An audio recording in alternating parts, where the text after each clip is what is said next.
Please, you may be seated. Please.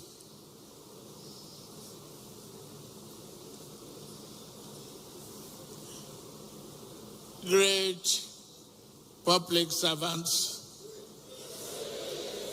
great public servants, great public servants. I am extremely delighted to be with you today to flag off this important International Civil Service Conference hosted by the Office of the Head of Civil Service of the Federation. This meeting of minds is an historic gathering and a bold step towards reviving governance in an era of rapid transformation. Thank you all for being here. I know the Senate President is represented by Senator Cyril Fasui, Chairman, Senate Committee of Establishment and Public Service, members of National Assembly, honorable ministers, Mrs. Didi Esther Wilson-Jack, Head of Service of the Federation. Thank you for hard work and everything you've put together to make together. Head of Service of various states, former Head of Service of the Federation.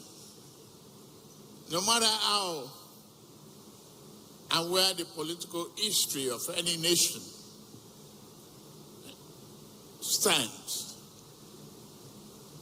it will always transit from one solid reservoir of knowledge to the other. And the civil service structure is there as the fountain of knowledge and reservoir to bring the future together for a country such as ours.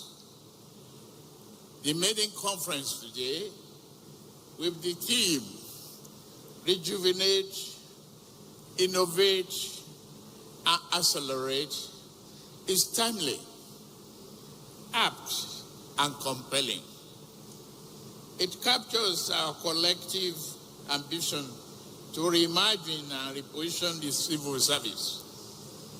In today's rapid evolving world of technology, innovation remains critical in ensuring that the civil service is dynamic, digital, ethical, and globally competitive institution. An innovative civil service ensures that we meet today's needs and overcome tomorrow's challenges. Civil servants, here you are. You are not just the backbone of effective administration across borders, but you are the essence of it all.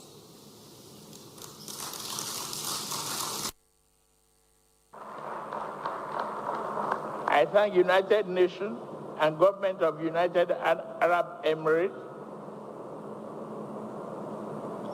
and Britain for facilitating the Executive Leadership Program on the leadership and digital literacy. Your initiative have strengthened our senior official strategic capacity and inspired us to aim higher. We look forward to deepening our global partnership and forging a shared vision that lifts every nation through mutual respect, pooled innovation, and collective wisdom. I commend the head of the service of the Federation, Didi Esther Wilson-Jack.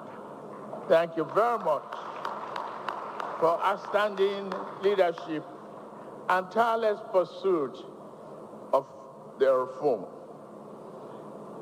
Your stewardship has driven the successful implementation of the Federal Civil Service Strategy and Implementation Plan for 2021 to 2025. And the music go on. Your achievement is marked by milestones such as digitalizing work processes, continuous learning initiatives, and launching service YGPT. I've seen it. I got the letter. The homegrown AI to enhance policy execution and efficiency is wonderful. Under your guidance, we have seen measurable progress in human capital development, service-wide digitalization, and performance management. The landmark MOU with the United Nations and the program is a bold step that places innovation at the heart of public service reform. It will transform the Public Service Institute of Nigeria into a global center for public service excellence. The partnership underscores a commitment to building a future-ready, tech-savvy civil service. In keeping our commitment to a service response to workers' needs, our administration has prioritized key welfare policies to improve public servants' well-being. This includes the new national minimum wage, the consequential adjustment to salaries arising from the new minimum wage, and the approval of the pension bond scheme. Among others, these policy instruments are social compacts that reflects our recognition of the sacrifice and service of our workforce. People in the right roles. To this end, I have authorized a comprehensive personnel audit and skill gap analysis across the federal civil service to deepen capacity. I urge all responsible stakeholders to prioritize timely completion of this critical exercise to begin implementing targeted reforms and realize the full benefit of a more agile, competent, and responsive civil service.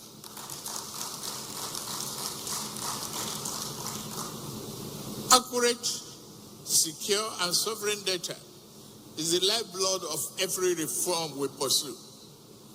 Data is the new oil, but unlike new oil, its value increases the more it is refined and responsibly shared. I therefore direct all ministries, extra-ministerial departments, and agencies to capture information rigorously, safeguard it under Nigerian Data Protection Act of 2023, relate it usefully for public value, ensure the highest data protection and privacy standard. We must let our data speak for us. We must publish verified data assets within Nigeria and share them internationally recognized repositories. This will allow global benchmarking organizations to track our progress in real time and help us strengthen our position on the world stage. According to this platform, within local and allied data centers, it preserves privacy and upholds data sovereignty.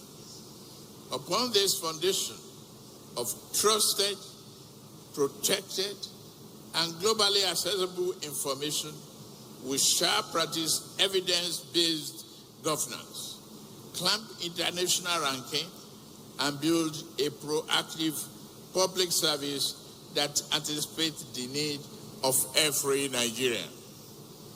This conference must be more than a ceremonial gathering or a talk shop. It must catalyze real change. I charge all public service leaders and stakeholders to return to their institutions with renewed determination. 2, infuse our system with energy and purpose. Embrace innovation as a duty and accelerate implementation of policy and services that improve the lives of all Nigerians. The time to act is now.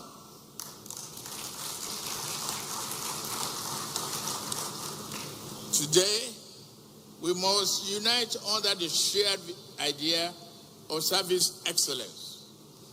We commit to forging partnership that transcend national boundaries, harness technology for the greater good, and elevate the civil service as a beacon of hope and progress for all nations.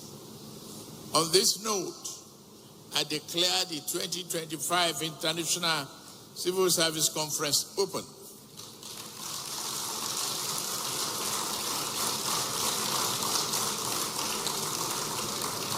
I wish you fruitful deliberations and outcomes that translate into real action and success of our country. Thank you, and may God bless the Federal Republic of Nigeria. Thank you.